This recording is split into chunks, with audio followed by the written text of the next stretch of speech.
कल जो हम लोगों ने आप लोगों के सामने पढ़ा दोस्तों, वो पढ़ा क्या?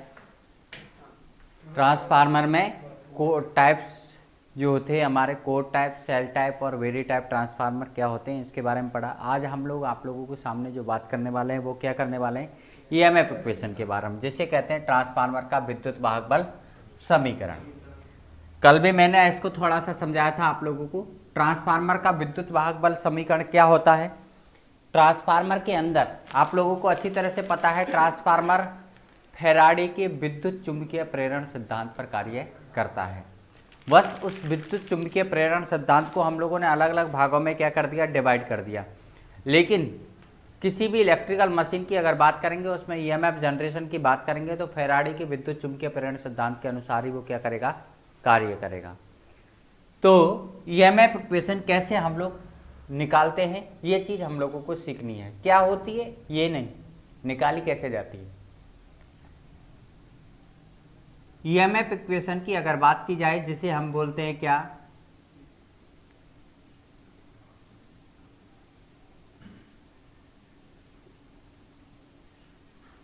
ट्रांसफार्मर की विद्युत वाहक बल समीकरण। विद्युत वाहक बल समीकरण क्या होती है, इसको समझो आप लोग। आपको अच्छी तरह से पता है, ट्रांसफार्मर की जब प्राइमरी को हम लोग एसी सप्लाई देते हैं, तो एसी क्या होती है, एक साइन वेव होती है। साइन वेव मतलब कि एक परिवर्तित वेव होती है, जो कि हमारी किस तरह से चेंज होती रहती है समय के साथ, जिसका मान, परिमाण और दिशा दोनों क्या होते रहते हैं, चेंज होते रहते हैं। ये क्या होती है, हमारी साइन वेव। प्रत्येक वेव इसी तरह का हमारा क्या बनाएगी, एक साइकिल कंप्लीट करेगी। समझ रहे मेरे? इस साइकिल के दौरान फ्लक्स में कितना चेंजेज आएगा और वो कितने समय में आएगा, क्योंकि आपने खुद ने क्या कहा कि किसी भी कॉइल या कंडक्टर में उत्पन्न होने वाला जो ईएमएफ होता है, वो ईएमएफ उसमें होने वाले फ्लक्स परिवर्तन के क्या होगा, समानुपाती होगा। अर्थात d phi upon d t के अनुसार उसकी वैल्यूएशन निकाल सकते हैं।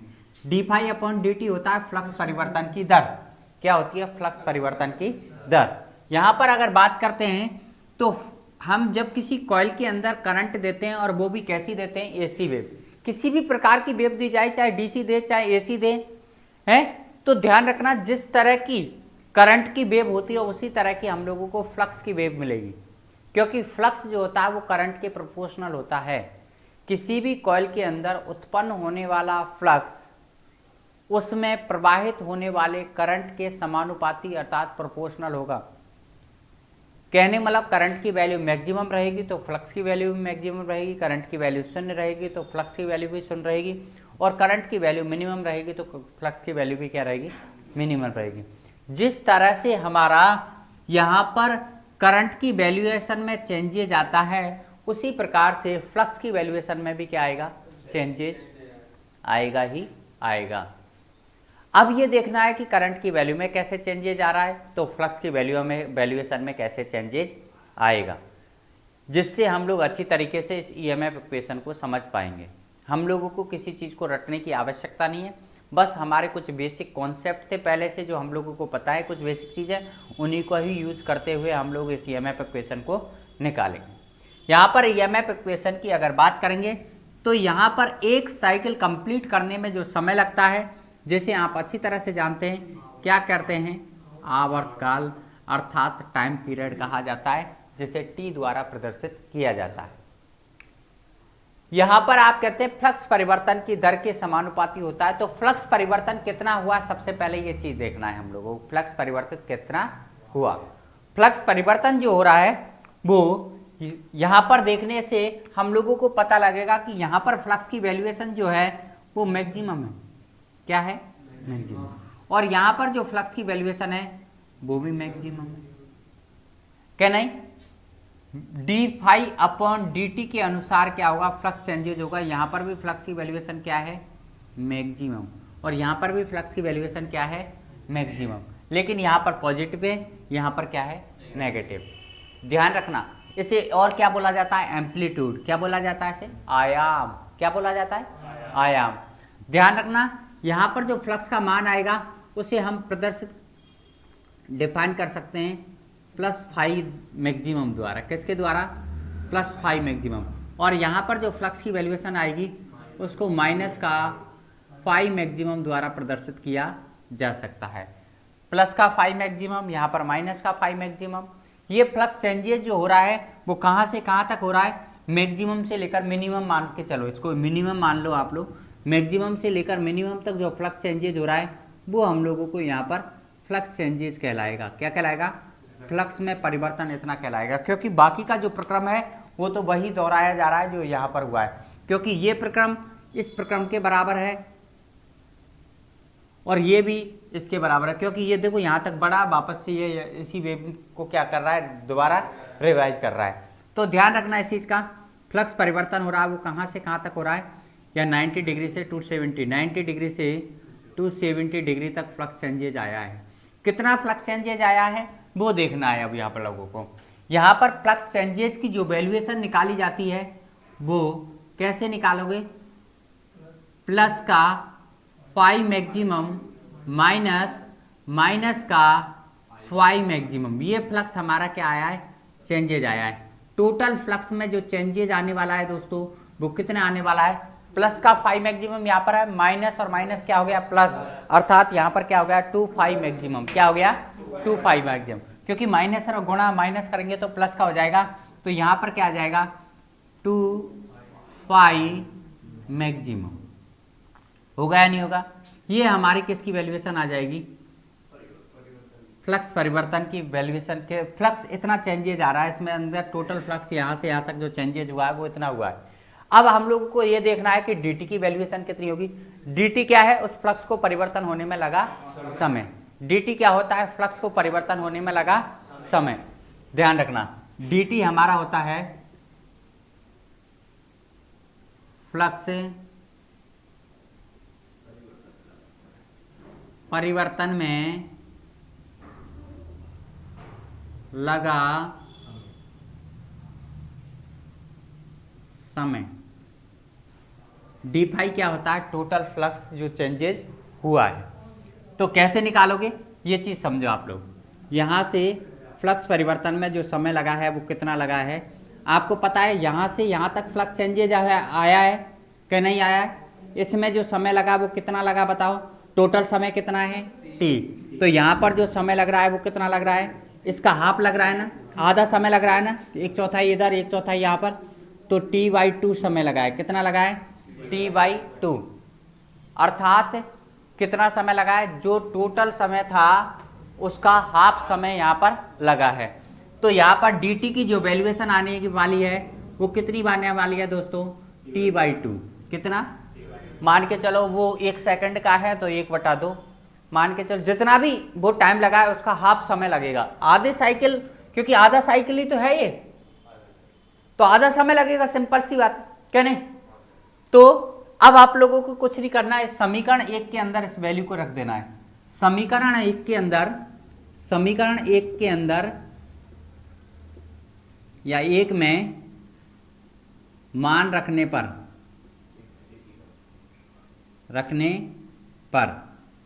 डी फाई की जो वैल्यूएशन आएगी वो कितनी आ रही है दोस्तों, बताइए। डी फाई की वैल्यूएशन है कितनी है, 25 मैक्सिमम, और डी टी की वैल्यूएशन की अगर बात करें तो कितनी है, t/2। ये क्या है, डी टी की वैल्यूएशन है। ध्यान रखना डी टी मतलब फ्लक्स परिवर्तन में लगा समय। आपको अच्छी तरह से पता है ये चीज़ कि अगर इस वैल्यू को ऊपर ले जाऊंगा मैं, 25 मैक्सिमम यहाँ पर आ रहा है, अगर इस वैल्यूएशन को t के नीचे जो 2 आ रहा है ये कहाँ चला जाएगा, ऊपर चला जाएगा। जब ऊपर जाएगा तो किससे मल्टीप्लाई होगा, ये इस 2 से। तो EMF की वैल्यूएशन यहाँ पर आएगी, EMF इज प्रोपोर्शनल टू 2 × 2 क्या होगा, तो 4/5 मैक्सिमम अपॉन t, आएगी नहीं आएगी। यहाँ पर t क्या है दोस्तों, t है आवर्तकाल। t क्या है, आवर्तकाल, मतलब कुल आवृत्ति में जो समय लग रहा है, एक साइकिल पूरे करने में जो समय लगा है उसे कहते हैं टाइम पीरियड या आवर्तकाल, जो किसके प्रोपोर्शनल होता है, जो किसके विलोमानुपाती होता है, फ्रिक्वेंसी के। किसके होता है, फ्रिक्वेंसी के विलोमानुपाती होता है, अर्थात t is proportional to 1/n।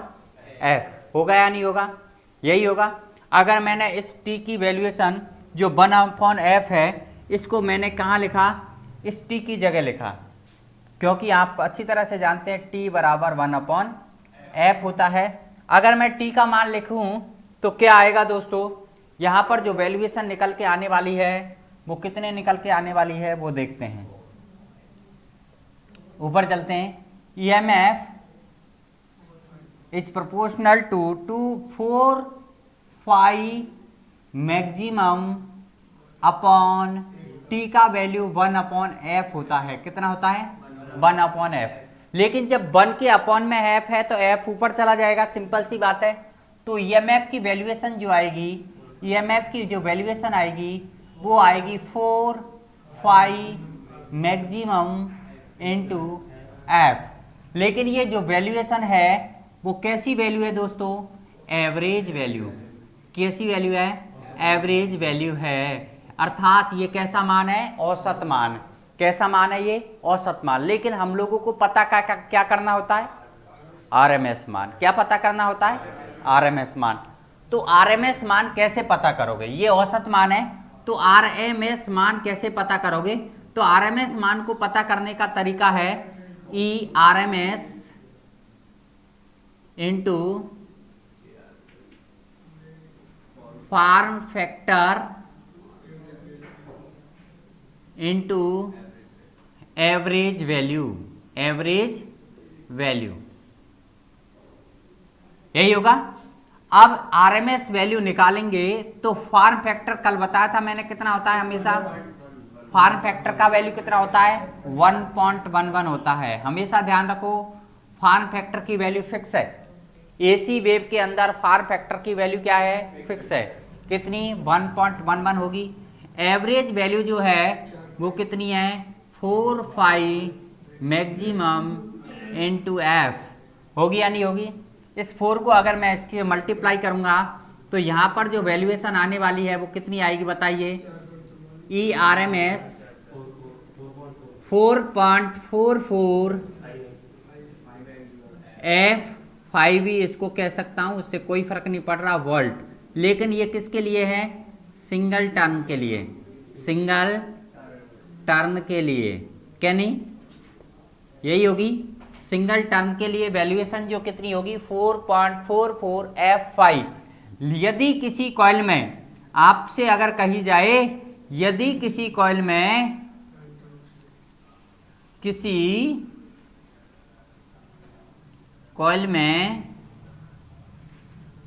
Turn, यदि किसी कॉइल में टर्न n हो तो, यदि किसी कॉइल में टर्नों की संख्या कितनी हो, n हो, तो क्या होगा, इधर देखिएगा। यहां पर EMF की जो वैल्यूएशन आएगी मेरे दोस्त, RMS वैल्यू जो आएगी 4.44 f5 मैक्सिमम इंटू n आएगी। n क्या है यहाँ पर, टर्नों की संख्या। ये हमारी EMF वैल्यूएशन आएगी 4.44 f5 n, क्या, वोल्ट। क्या आएगी, वोल्ट। इतने वोल्ट का EMF जनरेट होगा। यहाँ पर f क्या है, आवृत्ति, फाई क्या, फ्लक्स की वैल्यू, n क्या, टर्नों की संख्या। इसे बोलते हैं ट्रांसफार्मर का EMF इक्वेशन। क्या बोला जाता है इसे, ट्रांसफार्मर का विद्युत वाहक बल समीकरण इसे कहा जाता है। अगर हम बात करें आप लोगों से कि और भी कुछ हो सकता है क्या, बिल्कुल हो सकता है। कैसे पता करेंगे, ये चीज देखो। कभी कभार आप लोगों के सामने यहाँ पर जो EMF इक्वेशन आई है वो आई है क्या, 4.44 f5 n वोल्ट। कभी कभार आप लोगों को पता होना चाहिए, हमें फ्लक्स की वैल्यूएशन नहीं दे रखी होती है। किसकी वैल्यूएशन नहीं दे रखी होती है, फ्लक्स की वैल्यूएशन नहीं दे रखी होती है। तो आप लोग फ्लक्स की वैल्यूएशन कैसे पता करोगे, क्योंकि आपको पता होना चाहिए फ्लक्स घनत्व जो होता है, फ्लक्स घनत्व होता है total flux upon area of iron core. Area of iron core, ये हमारा क्या होता है, टोटल फ्लक्स की वैल्यूएशन होती है। किसकी वैल्यूएशन होती है, टोटल फ्लक्स की वैल्यूएशन कितनी होगी, total flux upon area of iron core. Flux density है ये, flux density, total flux upon area of iron core, ये क्या है, फ्लक्स डेंसिटी। तो फ्लक्स का मान याद पता करेंगे तो क्या होगा, टोटल फ्लक्स के पता करेंगे तो फ्लक्स अगर याद करूंगा तो दोनों मल्टीप्लाई हो जाएंगे ना, कौन कौन, फ्लक्स घनत्व और एरिया ऑफ आयरन कोर। कभी कभार ऐसा भी हो जाता है कि आपके सामने फ्लक्स का वैल्यूएशन नहीं दे रखा होता है, आपको दे दिया गया होता है total flux density and area of iron core, तो आप लोग टोटल फ्लक्स पता कर सकते हो। क्या नहीं कर सकते? अगर मैंने आप लोगों को कहीं की जनसंख्या नहीं दी और आपको जनसंख्या घनत्व दे दिया और उसका एरिया दे दिया, तो टोटल जनसंख्या पता कर सकते हो ना। मैं बोलता हूं कि प्रति रूम आप 2 जने रहते हो, यहाँ 10 रूम है तो कितने हो गए, 20 जने। अगर एरिया आपको पता है और डेंसिटी आप लोगों को पता है तो आप लोग टोटल संख्या पता कर सकते हो। वही मैंने किया है। टोटल फ्लक्स कैसे याद करेंगे, flux density into area of iron core, क्योंकि ट्रांसफार्मर में तो आयरन कोर के अंदर ही रहेगा ये चीज, क्या नहीं।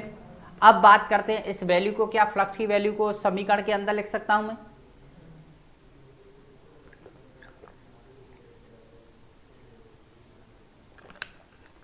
क्या नहीं लिख सकते हैं ना। तो बताओ, ERMS बराबर 4.44 फाई की जगह मैंने फाई की वैल्यूएशन लिख दी कितनी दोस्तों, B maximum into area of iron core into N volt. ऐसे भी हम लोग ट्रांसफार्मर की ईएमएफ इक्वेशन निकाल सकते हैं। बस हम लोगों को टर्नों की संख्या जिसमें जितनी दे रखी है उतनी लिखनी है, बाकी की वैल्यू हमेशा क्या रहेगी, फिक्स रहेगी। समझ रहे हैं मेरी बात? इसे कहते हैं ट्रांसफार्मर का विद्युत वाहक बल समीकरण। जो होता तो ऐसे है बेसिकली, ये तो ये है कि कभी ऐसी दिक्कत आप लोगों के सामने आ जाए कि फ्लक्स की मात्रा नहीं दे रखी, तो आप ध्यान रखो फ्लक्स डेंसिटी और एरिया ऑफ आयरन कोर भी दिया हुआ हो सकता है। समझ रहे हो? कंफ्यूज्ड होने की आवश्यकता नहीं है, ऐसा आ जाए या ऐसा आ जाए उससे कोई फर्क नहीं पड़ रहा। आई बात समझ में? ज़्यादातर ऐसी ही लिखी हुई आती है, लेकिन फिर भी ध्यान रखना नॉलेज चेक करने के लिए कभी कभार ऐसी नौबत आ जाती है स्टूडेंट के सामने, तो हम लोगों ने कुछ एक्स्ट्रा थोड़ा लिखा है यार। फ्लक्स डेंसिटी कैसे पता की जाती है, फ्लक्स कैसे पता किया जाता है, उसकी वैल्यू कोई तो लिखा है, क्या नहीं? आई कुछ बात समझ में? किसी दिक्कत? यहाँ पर हमारी दोबारा से देख लीजिए, फ्लक्स चेंजेस जो हो रहा है वो यहाँ से यहाँ तक हो रहा है, कितना हो रहा है, प्लस का 5 मैक्सिमम माइनस माइनस का 5 मैक्सिमम, अर्थात कितना हो गया 2 5 मैक्सिमम। डी 5 की वैल्यू क्या कहते हैं, फ्लक्स परिवर्तन में लगा समय, तो टोटल समय है टी, तो कितना समय लग रहा है इसमें, t/2। कितना समय लग रहा है, t/2। तो यहाँ पर dt की वैल्यू है कितनी दोस्तों, t/2। तो समीकरण 1 इसको कह सकते हैं, जो फेराडे का इलेक्ट्रोमैग्नेट इंडक्शन प्रिंसिपल है उसके अंदर हम लोग इस वैल्यू को लिखेंगे। तो d5 की वैल्यू कितनी है, 2 5 मैक्सिमम, और dt की वैल्यू कितनी है, t/2। तो यहाँ पर 2 5 मैक्सिमम आ गया अपॉन t आ गया, ऊपर चला जाएगा ये 2, तो ऊपर चला गया, 2 से 2 को मल्टीप्लाई किया, 4 आ गया, 4 5 मैक्सिमम अपॉन t। t क्या होता है, t होता है आवर्तकाल। कैसे निकालते हैं, 1 अपॉन आवृत्ति 1/f। तो 1/f t का मान की जगह t का मान लिख दिया 1 अपॉन f। f ऊपर चला जाएगा क्योंकि बटे 1 के बटे में ऊपर जाएगा तो किससे मल्टीप्लाई हो जाएगा, 4 5 से मल्टीप्लाई हो जाएगा। 4 5 से मल्टीप्लाई हुआ तो नीचे 1 लिखा, 1 को लिखूँ या नहीं लिखूँ उससे कोई फर्क नहीं पड़ रहा। समझ रहे हैं मेरी बात? तो कितना आ गया, 4 5f वोल्ट आ गया। लेकिन ये वैल्यू कैसी है, ये वैल्यू है एवरेज वैल्यू ईएमएफ की। तो आरएमएस वैल्यू कैसे निकालोगे, form factor into average value, ये फॉर्मूला होता है हमारा आरएमएस वैल्यू निकालने का। तो आरएमएस वैल्यू क्या होती है, फॉर्म फैक्टर क्या होता है आपको पता है, 1.11 होता है, पहले समझा चुके हैं आप लोगों को फॉर्म फैक्टर किसे कहते हैं। और यहाँ पर एवरेज वैल्यू है 4 5f। 4 को मल्टीप्लाई किया 4.44, f की value as it is, phi की value as it is, volt यहाँ पर आ गया। लेकिन ये सिंगल टर्म्स के लिए होता है कि जब टर्न ऑक्शन, क्योंकि ये भी पढ़ते हो आप लोग, ये समानुपाती का चिन्ह हटेगा तो यहाँ पर आएगा ईएमएफ बराबर n d∅/dt। अगर n की वैल्यू लिखी जाए जिसमें टर्नों की संख्या यदि n है तो n से मल्टीप्लाई कर दोगे। 1 टन के अंदर इतना, तो n टनों के अंदर n गुना, सिंपल सी बात है, n से मल्टीप्लाई कर दोगे। तो ये वोल्ट हमारे पास क्या आ गया, EMF वैल्यूएशन आ गई। अब टर्नों की संख्या ट्रांसफार्मर की अगर अब अंदर की अगर बात करेंगे तो अलग अलग होगी, जो हम लोग निकाल के देख लेंगे। किसी के अंदर N1 अगर प्राइमरी की टर्न है तो N1 लिख देते हैं, सेकेंडरी की टर्न है तो उसको क्या कह देते हैं, N2 लिख देते हैं, क्या नहीं लिख देते। वो तो वैल्यूएशन आती है यार, N1 और N2 थोड़ी आती है, 100 टर्न है, 200 टर्न है, 500 टर्न है, 1000 टर्न है। समझ रहे हैं मेरी बात। इसे बोलते हैं ट्रांसफार्मर का विद्युत वाहक बल समीकरण। लिखो, ये टोटल फ्लक्स कितना, फ्लक्स घनत्व कैसे निकाला जाता है, किसी भी चीज का डेंसिटी निकालेंगे तो कैसे करेंगे, उसकी संख्या में एरिया का भाग दे देंगे, ऐसा ही निकाला जाता है ना। प्रति इकाई क्षेत्रफल में उपस्थित फ्लक्स की मात्रा, प्रति इकाई क्षेत्रफल कैसे निकालोगे, क्षेत्रफल का भाग दे दोगे टोटल फ्लक्स के अंदर, ऐसे निकालते हैं ना। तो क्या होता है, फ्लक्स डेंसिटी बराबर total flux upon area of iron core. मतलब कोर जो होती है हमारी ट्रांसफार्मर की, उसी के अंदर तो होता है फ्लक्स है, तो उसी के एरिया का भाग दूंगा ना, तो एरिया का भाग दे दूंगा मैंने, एरिया मतलब क्षेत्रफल का भाग दे दिया टोटल फ्लक्स के अंदर। तो फ्लक्स की वैल्यूएशन निकालेंगे तो ये दोनों मल्टीप्लाई होंगे ना। ऊपर वाली वैल्यूएशन को किसी को निकालते हैं तो flux density into area of iron core multiply होगा, नहीं होगा। तो मैंने इस वैल्यू को निकाला तो area of iron core into flux density multiply होगा। मैं फ्लक्स की वैल्यू लिखूँ या इसको लिखूँ, बात तो ये की है ना, क्योंकि इनको मल्टीप्लाई करके ही तो ये आया है। तो कभी मुझे नहीं दे रखा होता है तो मैं मल्टीप्लाई करके अलग से लिख दूँ, या इनकी वैल्यू को लिख दूँ। मैंने यहाँ पर जो बीच में फ्लक्स की वैल्यू थी इस फॉर्मूले के अंदर, उसकी जगह ये लिख दिया बस, क्या, flux density into area of iron core, क्योंकि फ्लक्स की वैल्यू तो है वो, तो उस फाई की जगह मैंने ये लिख दिया। उससे कौन सा फर्क पड़ रहा है तो फाई की वैल्यू ही वो, फाई की वैल्यू तो पता लगेगी इन दोनों को गुणा करके। इन दोनों का यदि मल्टीप्लाई करूंगा तो किसकी वैल्यू पता लगेगी, टोटल फ्लक्स की वैल्यूएशन ही तो पता लगेगी, कुछ और पता लग जाएगी क्या, नहीं यही होगा। चलो बता,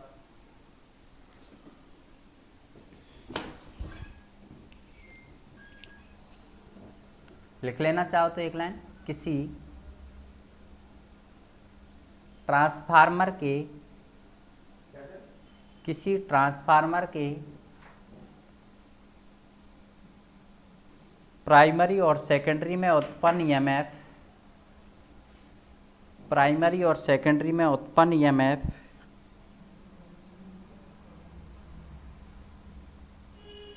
फैराडे के विद्युत चुंबकीय प्रेरण सिद्धांत के अनुसार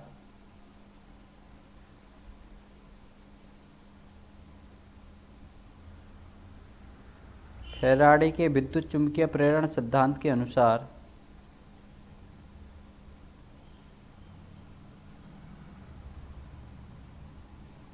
हमेशा प्रत्यावर्ती प्रकृति का होता है।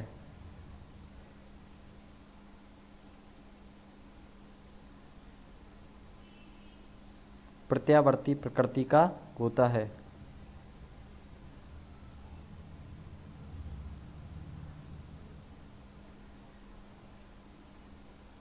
जिसमें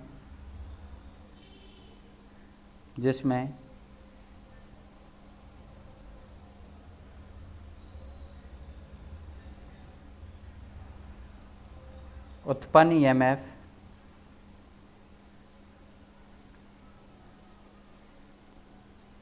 उसमें होने वाले फ्लक्स परिवर्तन के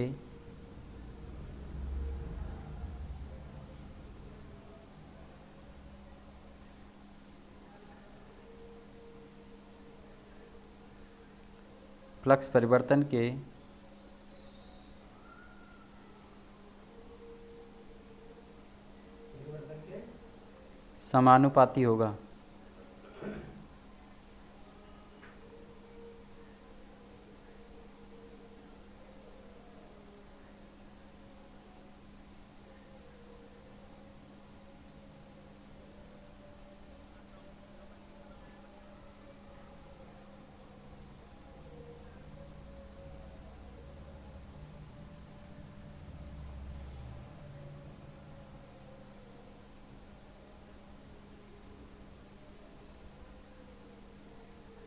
उतारो,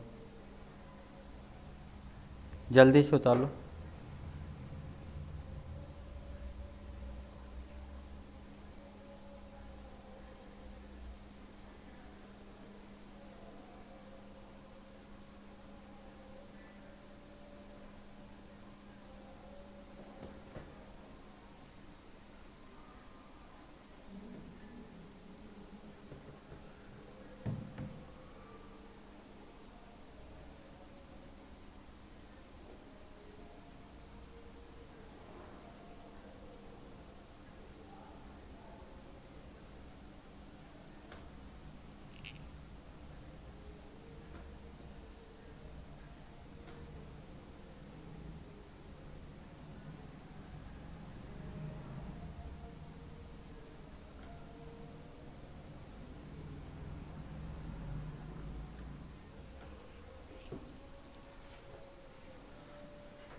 हो गया।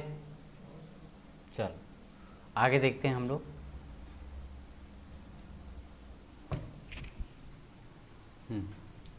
देखो, अगर बात करें हम लोग प्राइमरी और सेकेंडरी की, अगर दे रखी होती है टर्न, तो हम लोग प्राइमरी और सेकेंडरी की टर्न्स भी यहाँ से ईएमएफ भी निकाल सकते हैं। यदि सपोज करें, यदि ट्रांसफार्मर की प्राइमरी में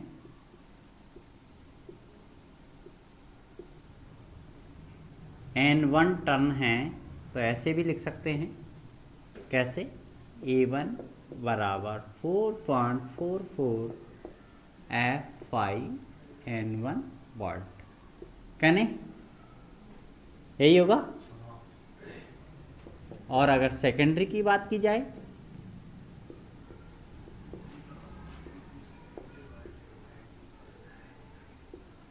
N2 टर्न है, वो कितना भी हो सकता है XYZ, तो EMF 4.44 F5N2 वाट। अर्थात यहाँ पर जैसे जैसे टर्नों की संख्या चेंज होगी, बाकी की ये वैल्यूएशन जो है ना वो तो फिक्स रहती है, ये तो कांस्टेंट है।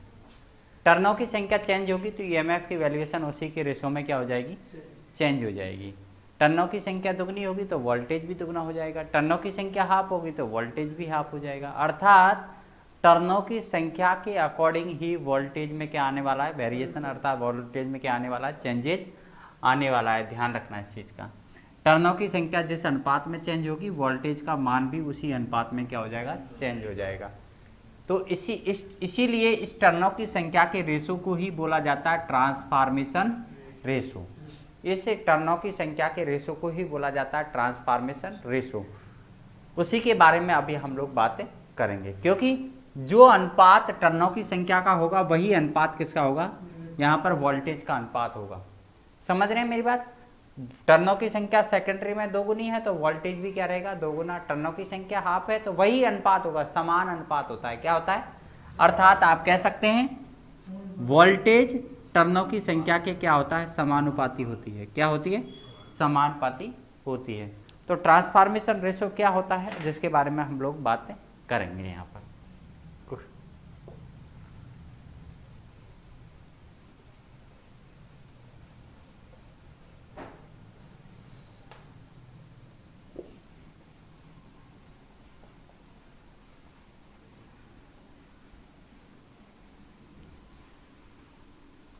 यहाँ तक कोई दिक्कत?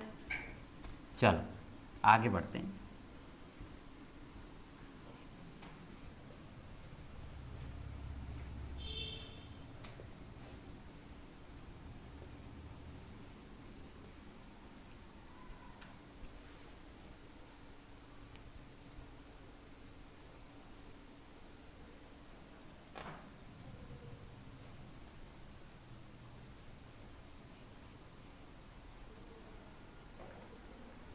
ट्रांसफॉर्मेशन रेशो क्या होता है? ट्रांसफॉर्मेशन रेशो की अगर बात करेंगे,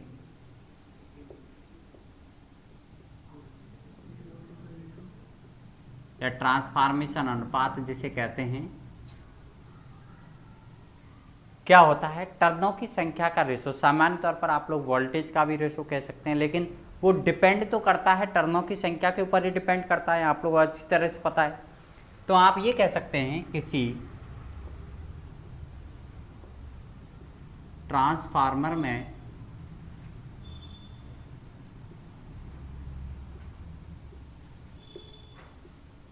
प्राइमरी एवं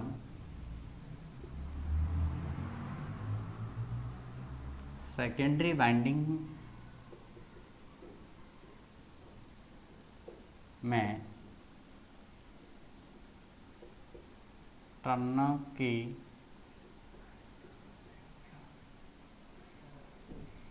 संख्या का अनुपात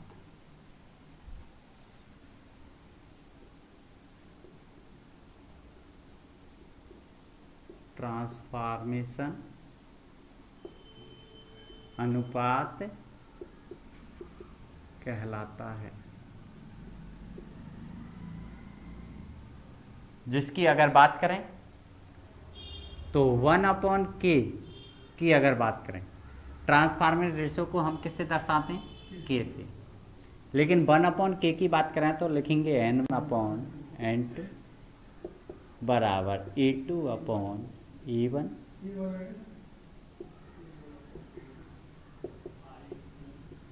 अपॉन, ये हमारा क्या होता है? Transformation ratio 1/k transform ratio. लेकिन क्या होता है? k। अगर k की वैल्यू पता करेंगे तो क्या हो जाएगा? ये n2/n1 A2/E1 I1/ होता है। आगे बात करेंगे उसके बारे में, ठीक है। ये हमारा क्या होता है? ट्रांसफॉर्मेशन रेशो, ट्रांसफॉर्मेशन अनुपात, क्या नहीं? अब देखो, इससे हम लोग कोई भी 2 वैल्यूएशन 3 वैल्यूएशन दे रखी है तो चौथी वैल्यूएशन पता कर सकते हैं। अगर मुझे मान के चलो E1 दे रखा है, E2 दे रखा है, N1 दे रखा है तो N2 की वैल्यू पता कर लूँगा। N1 दे रखा है, N2 दे रखा है, E2 दे रखा है तो E1 की वैल्यू पता कर लूँगा। I1 दे रखा है, I2 दे रखा है, E2 दे रखा है तो E1, किसी भी वैल्यूएशन को आप लोग पता कर सकते हैं। ट्रांसफार्मर सामान्य तौर पर देखे जाए तो वोल्टेज परिवर्तन के आधार पर या टर्नों की संख्या के आधार पर 2 प्रकार के होते हैं, स्टेप अप और स्टेप डाउन। कौन कौन से संबंध स्टेप अप को दर्शाएंगे, कौन कौन से संबंध स्टेप डाउन को दर्शाएंगे, ये डिफाइन हम लोगों को यहाँ पर करना है, क्योंकि इस तरह के सवाल पूछे जा सकते हैं। स्टेप अप की अगर बात करें, स्टेप अप की अगर बात करते हैं तो स्टेप अप कौन सा ट्रांसफार्मर होता है जो लो वोल्टेज को हाई वोल्टेज में चेंजेस करने का कार्य करता है। अर्थात प्राइमरी को यदि लो वोल्टेज दिया जा गए तो सेकेंडरी में हम लोगों को क्या मिलेगा? हाई वोल्टेज प्रदान करे, तो उसे कहते हैं स्टेप अप। ऐसा कब होगा? जब टर्नों की संख्या भी सेकेंडरी में क्या होगी? ज़्यादा होगी। अर्थात सेकेंडरी में यदि ज़्यादा वोल्टेज होगा प्राइमरी से तो के का वैल्यूएशन क्या आएगा? 1 से ज़्यादा आएगा, सिंपल सी बात है। तो के का वैल्यूएशन यहाँ पर क्या होता है? 1 से ज़्यादा होता है। किसके अंदर? स्टेप अप के अंदर। अब ये देखना है के का वैल्यूएशन कब कब ज़्यादा हो सकता है, क्या क्या कंडीशन बन सकती है के की वैल्यूएशन की ज़्यादा होने की। तो देखिए यहाँ पर अगर के की वैल्यूएशन की बात करें तो के का मान क्या क्या है? पहले अगर बात करते हैं तो आप कहोगे N2/N1, ये भी के की वैल्यूएशन है, के का ही मान तो है ही है। इसकी वैल्यूएशन किससे ज़्यादा होनी चाहिए? 1 से ज़्यादा होना चाहिए। होना चाहिए या नहीं होना चाहिए? ऐसा कब होगा? जब N2 ज़्यादा होगा N1 से, या आप कह सकते हैं N2 is greater than N। होगा या नहीं होगा? तब भी ज़्यादा होगा क्योंकि N2 बड़ा होगा, N1 छोटा होगा, तभी हमारा क्या होगा? स्टेप अप होगा। ये क्यों 1 से ज़्यादा तभी होना है। अगर दूसरे संबंध की अगर बात करें तो आप लोग बात करेंगे E2/E1, ये भी तो इसी के इक्विवेलेंट है ना? उसकी वैल्यू भी 1 से ज़्यादा होनी चाहिए। 1 से ज़्यादा कब होगी? जब E2 की वैल्यू ज़्यादा होगी E1 से। होगी या नहीं होगी? या तीसरी अगर और बात करें तो I1/I2 is greater than 1। I1 is greater than I2, क्या नहीं? यही होगा। इसे ही हम क्या कहते हैं? ये सभी संबंध किसको दर्शा रहे हैं? ये जितने भी संबंध आपको दिख रहे हैं वो सब किसको दर्शा रहे हैं? स्टेप अप को दर्शा रहे हैं। अगर इसी संबंध को मैं कह दूं 1/k, क्या कह दूं? 1/k का मतलब समझ रहे हैं? जो नीचे वाली वैल्यूएशन थी वो ऊपर गई, ऊपर वाली वैल्यूएशन थी वो नीचे आ गई। अर्थात जो छोटी वैल्यूएशन थी वो ऊपर गई है, जो बड़ी वैल्यूएशन थी वो नीचे आ गई। तो बड़ी का छोटी में भाग देंगे तो 1 से कम आएगा, नहीं आएगा? तो इसका वैल्यूएशन कितना होना है? 1 से कम, इज लेस देन 1। होना नहीं होना? यही होना है।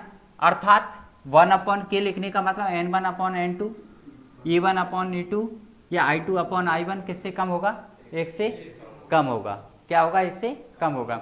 ये सारे संबंध किसको दर्शा रहे हैं? हमारे स्टेप अप को दर्शा रहे हैं। कोई दिक्कत? अब तो आपसे कोई भी आ जाए, निम्न में से कौन सा स्टेप आपको दर्शा रहा है, तो आप लोगों को ज़्यादा दिमाग लगाने की आवश्यकता नहीं है। हमें क्या देखना है कि के की वैल्यूएशन 1 से ज़्यादा होनी चाहिए, और के की वैल्यूएशन 1 से ज़्यादा कब होगी, ये चीज़ हम लोगों को सोचना है कि कब होगी, जब n2/n1 का मान 1 से ज़्यादा होगा, या e2/e1 का मान 1 से ज़्यादा होगा, या i1/i2 का मान 1 से ज़्यादा होगा। ये 1 से ज़्यादा कब होगा, जब i1 की वैल्यू i2 से ज़्यादा होगी, या e2 की वैल्यू e1 से ज़्यादा होगी, या n2 की वैल्यू n1 से ज़्यादा होगी, तभी होगा ना।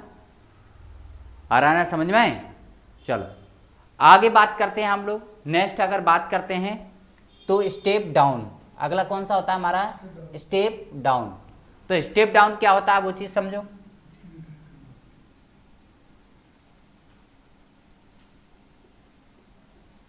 स्टेप डाउन, स्टेप डाउन में क्या है, के की जो वैल्यूएशन है वो लेस देन कितनी है, 1, 1 से कम होनी चाहिए, होनी चाहिए नहीं होनी चाहिए। कब कम होगी, पहली अगर बात करते हैं तो n2/n1 का वैल्यू यही के ही तो है ही, और क्या है ये, इसका वैल्यू किससे कम होगा, 1 से। कब कम होगा, जब n2 छोटा होगा n1 से, होगा या नहीं होगा, यही होगा। या दूसरी अगर बात करें तो e2/e1 इज लेस देन 1, कब होगा, जब e2 छोटा होगा e1 से, तभी तो कम आएगा भाई। और तीसरा अगर बात करें तो i1/i2 इज लेस देन 1, क्योंकि ये सारी चीज़ किसको दर्शा रही है, के को दर्शा रही है, क्योंकि देख लो आप लोग ये के की वैल्यूएशन को शो कर रही है। तो i1 is less than i2, यही होगा, या 1/k इज ग्रेटर देन 1, क्योंकि 1/k होते ही तो नीचे जो बड़ी संख्या थी स्टेप डाउन में, वो ऊपर क्या होगी, ऊपर चली गई, और नीचे क्या आएगी, जो ऊपर थी वो नीचे आ गई, अर्थात छोटी नीचे आ गई, तो वो 1 से तो बड़ा ही होगा ना। ये हमारे सभी संबंध किसको दर्शा रहे हैं, स्टेप डाउन को दर्शा रहे हैं, क्या नहीं दर्शा रहे। तो आपसे पूछा जाएगा निम्न में से कौन सा स्टेप आपको दर्शा रहा है, तो ऐसे कोई संबंध लिखे आ जाए तो वो स्टेप आपको दर्शा रहे हैं। ऐसे कोई संबंध आप लोग रटने का प्रयास करोगे वो पॉसिबल नहीं, वो पॉसिबल नहीं है, उस चीज़ को समझो। समझ रहे हैं मेरी बात, ये चिन्हों को थोड़ा रट सकते हैं कि इधर से इधर आएगा, उनको तो हम लोगों को ये देखना है कि कब 1 से ज़्यादा होना है, कब 1 से कम होना है। के की वैल्यूएशन क्या है वो चीज़ आपको पता रहेगी, तो ऑटोमेटिकली वो याद करने की जरूरत भी नहीं है, समझने वाली चीज़ें ऑटोमेटिकली आप लोगों को याद हो जाएंगी। समझ रहे हैं मेरी बात। चलो देखो, ट्रांसफॉर्मेशन रेशो, ट्रांसफॉर्मेशन अनुपात,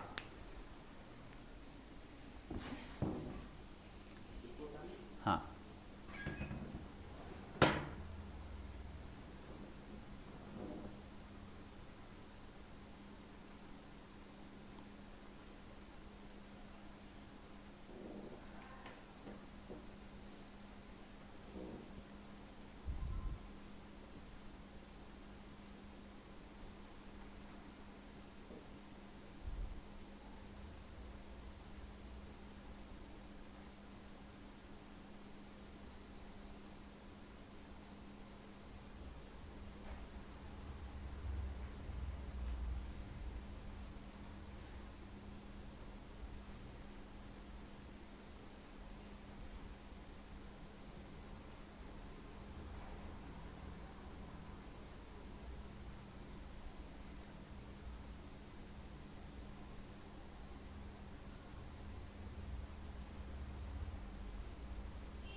हो गया।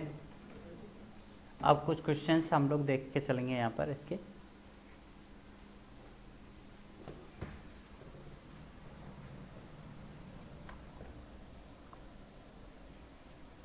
चल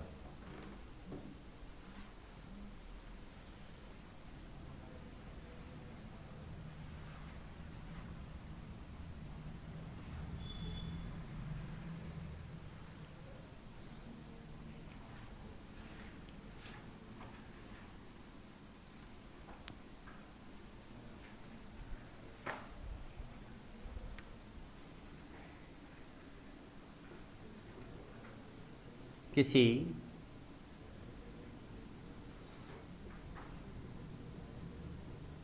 ट्रांसफार्मर में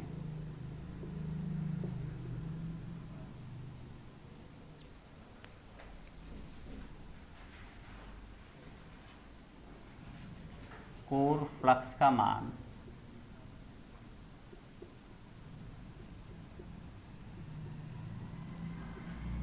0.2 वेबर है। कितना है? 0.2 वेबर है।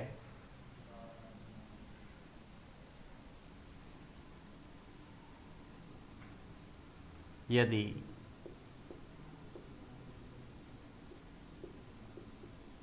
सप्लाई फ्रिक्वेंसी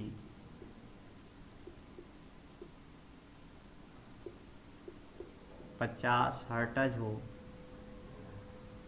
50 हर्ट्ज हो तो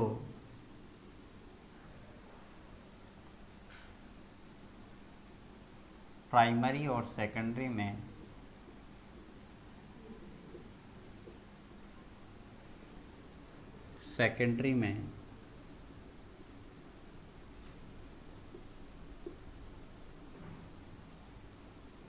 वोल्टेज क्या होगा?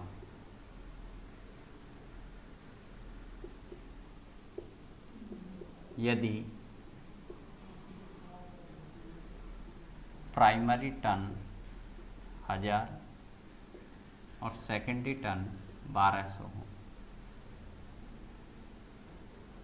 जल्दी से बताओ। प्राइमरी टर्न 1000 और सेकेंडरी टर्न कितनी हो? 1200।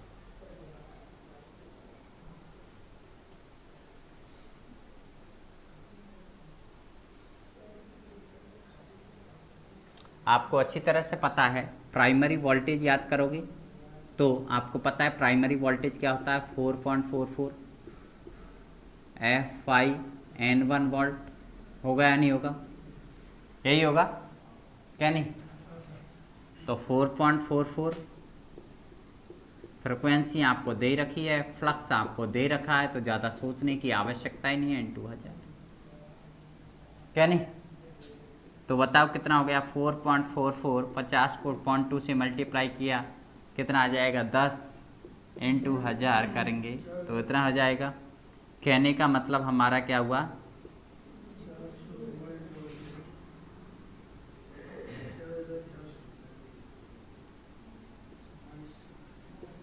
44,400 वोल्ट होगा या नहीं होगा? इसी तरह से सेकेंडरी वोल्टेज पता कर लो। बताओ। E2 बराबर 4.44 F(phi)N वोल्ट फ्लक्स की जो वैल्यूएशन है, फ्रिक्वेंसी फ्लक्स 0.2 1200 क्या नहीं? तो कितना होना है यहाँ पर हमारे पास? 4.44 10 × 1200। कहने का मतलब आप लोग कर सकते हैं 4.44 क्या नहीं इंटू 120 कितना आ रहा है?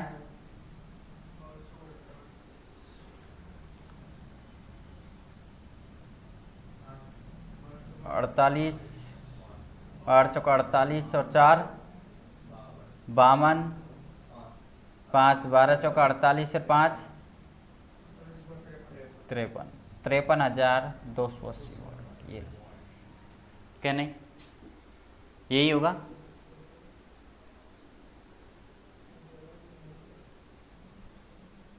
ऊपर लिख देता हूँ 53,280 वोल्ट। बहुत यही सा सवाल था, सिर्फ कैलकुलेशन करनी है आप लोगों को, इसके अलावा कुछ नहीं, क्योंकि वैल्यूएशन सारी दे रखी है आप लोगों को, कहीं दिमाग लगाने की ज़्यादा आवश्यकता ही नहीं है। अब बात करते हैं और नेक्स्ट सवाल देखते हैं। थोड़ा सा हम लोग यहाँ पर चेंजेज करेंगे सवाल में।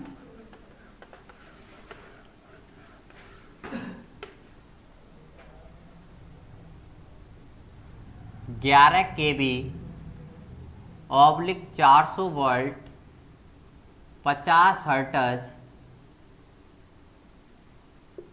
ट्रांसफार्मर में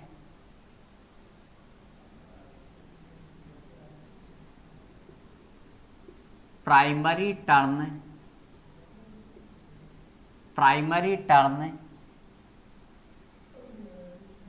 1000 टर्न है। कितनी है? 1000 टर्न है। तो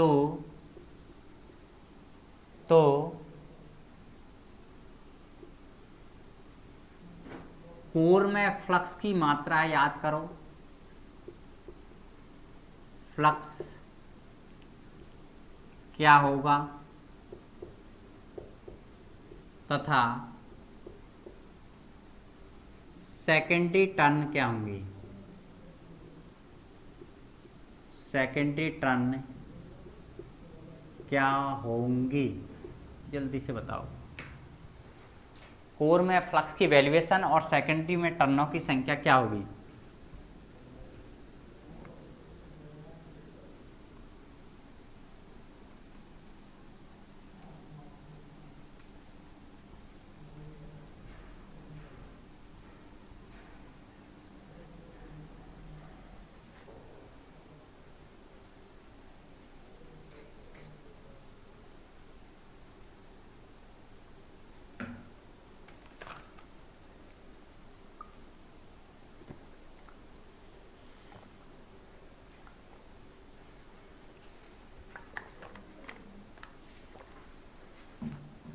बताइए।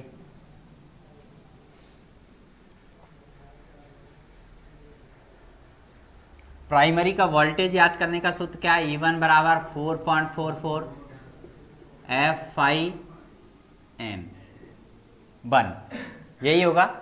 देखो प्राइमरी का वोल्टेज कितना है? 11 kV। 11 kV का मतलब 11,000 वोल्ट। 4.44 फ्रिक्वेंसी सबको पता है कितनी होगी? दे रखे 50 हर्ट्ज। आपको फ्लक्स की वैल्यूएशन पता करनी है। टर्नों की संख्या आपको प्राइमरी की तो दे ही रखी है, तो टेंशन लेने की आवश्यकता ही नहीं है, क्योंकि ध्यान रखना फ्लक्स तो चाहे प्राइमरी से कर लो पता, चाहे सेकेंडरी से पता कर लो, फ्लक्स की वैल्यूएशन तो फिक्स रहनी है। समझ रहे मेरी बात? ऐसा नहीं है कि सेकेंडरी दे रखी होती तो चेंज हो जाती। फाई की वैल्यू अगर चेंज कर बताए देखेंगे तो 1100 कहाँ चला जाएगा? ऊपर। नीचे क्या आ जाएगा? 4.44, नीचे 50 इंटू 1000 हो जाएगा नहीं हो जाएगा? कितनी आ गया बताओ? 11,000 ऑब्लिक इसको 50 से मल्टीप्लाई किया तो कितना आ रहा है?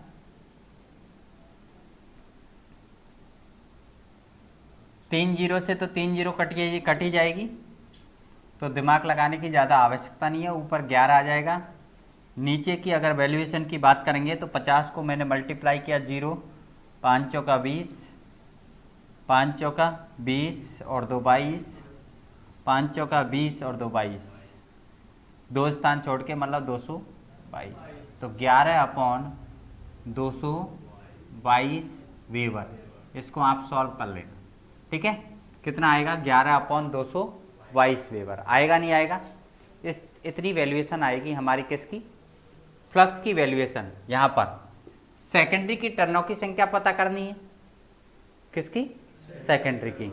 तो आपको मैंने ट्रांसफॉर्मेशन रेशो भी बताया था, उससे भी पता कर सकते हो। कैसे कर सकते हो?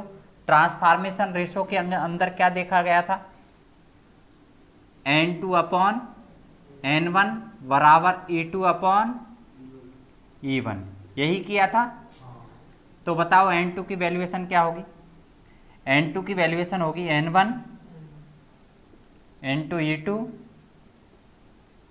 अपॉन N1 की जो वैल्यूएशन है कितनी है बताओ? N1 की जो वैल्यूएशन है आप लोगों के पास दे रखी है कितनी? 1000 टन। E1 की वैल्यूएशन E2 की वैल्यूएशन आपके पास पता है कितनी है? 400। E1 की वैल्यूएशन कितनी है? 11,000। 3 जीरो से 3 जीरो गई तो कितना आ गया? 400 अपॉन 11। कितनी बार जाएगा? 11 33, बचा कितना? 7। 11 6 की 66, 66 11 6 की 66 मतलब 66.6 या आप लोग 37 टन भी लिख सकते हो। 37 टन भी लिख सकते हैं। समझ रहे हैं मेरे बात? 36.67। तो ये इतना टन आप लोग, टन क्योंकि मोस्टली पूरी ही लिखी जाती है, अधूरी नहीं लिखी जाती है। समझ रहे हैं मेरी बात? तो ये हमारी टनों की संख्या आएगी और फ्लक्स आपका 11.222। तो इस तरीके से भी निकाल सकते थे। दूसरी तरीका भी था, E2 बराबर 4.44 FIN 2 टन। E2 बराबर 4.44 फ्लक्स की वैल्यू, फ्रिक्वेंसी फ्लक्स की वैल्यूएशन आपको पता है 11/222 है, यही होगा। इनटू टनों की संख्या कितनी है? सेकेंडरी में टनों की संख्या पता करनी थी। सेकेंडरी में टनों की संख्या क्या करनी थी? पता। मुझे ये दे रखा था कितना? 400। क्या नहीं? आप लोग पता कर सकते हो। कैसे करोगे? आपको अच्छी तरह से पता है N2 बराबर, चाहो तो इसको कैलकुलेट करके भी इसको भी लिख सकते थे, लेकिन N2 बराबर हमारे पास क्या हो गया? 400 222 4.44 इंटू 50 इंटू 11। कर सकते हैं नहीं कर सकते?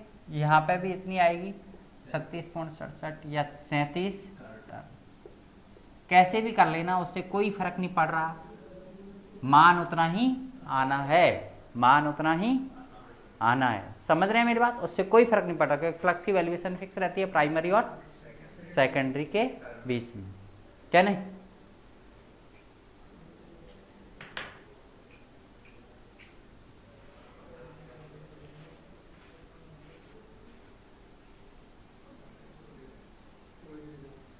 हाँ उतारो।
एक सवाल और करोगे? 10 kVA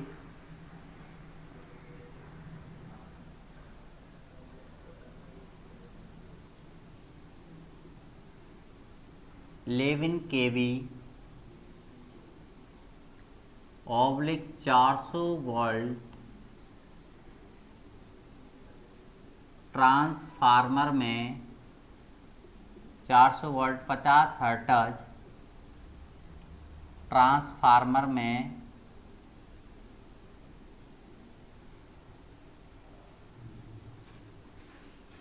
प्राइमरी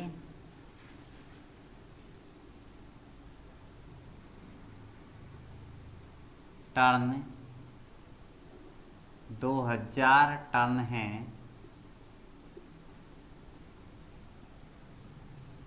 तो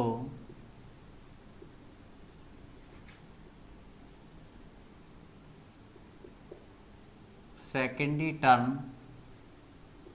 तथा प्राइमरी और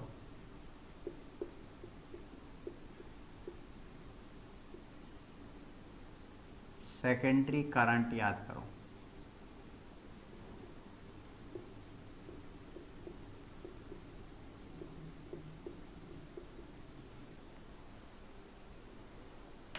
हाँ जी,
पावर आपको दे रखी है कितनी, 10 kVA, मतलब 10,000 VA या वाट भी कह सकते हैं आप लोग। वैसे वाट में हमारी जो होती है रियल पावर होती है, लेकिन जब हम लोग को कोई एफिशिएंसी की कोई बात नहीं कर रखी है तो आइडियल ट्रांसफार्मर लेके चलते हैं। क्या लेके चलते हैं? आइडियल। और ऐसी कंडीशन में आउटपुट और इनपुट पावर फिक्स रहती है। कहने वाला 10 kVA तो 10 किलोवाट ही आउटपुट होगी। तो देखो यहाँ पर हमारे अगर बात करते हैं सेकेंडरी की टर्नों की, तो क्या होता है N2/N1 बराबर E2/E1। तो टर्नों की संख्या आसानी से इजीली पता कर सकते हैं। N2 याद करना है, N1 आपको दे रखा है कितना, 2000 दे रखा है, नहीं दे रखा। E1 की जो वैल्यूएशन है कितनी दे रखी है, E2 की वैल्यूएशन है 400 और यहाँ पर कितनी है 11,000 दे रखी है।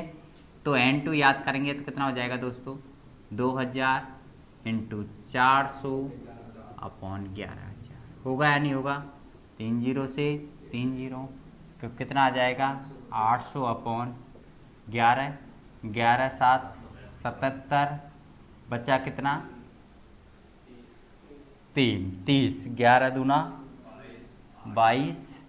या आप डायरेक्टली इतना सॉल्व करने की ज़रूरत नहीं है, आप लोग इतना लिख सकते हो। आपको पता आगे पॉइंटों में वैल्यूएशन आएगी तो निकालने की आवश्यकता नहीं है। ठीक है, ये हमारे क्या होगी, नंबर ऑफ टर्न्स। अब वैल्यूएशन आ रही है I1। P बराबर होता है मेरे दोस्त V × I, यही होता है। P बराबर क्या होता है, V × I। I की वैल्यूएशन आप निकालेंगे, प्राइमरी की अगर वैल्यूएशन करंट की वैल्यू निकालेंगे तो प्राइमरी I बराबर P/V कितनी है बताओ, 10 kVA का मतलब 10,000।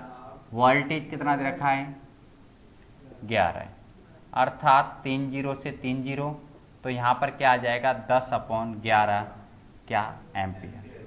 ये I1 की वैल्यू। इसी तरह से I2 की वैल्यूएशन निकाल सकते हो, P/V2 तो 10,000 अपॉन कितना है 400, 2 0 से 2 0 तो कितनी आ जाएगी 25 एम्पियर।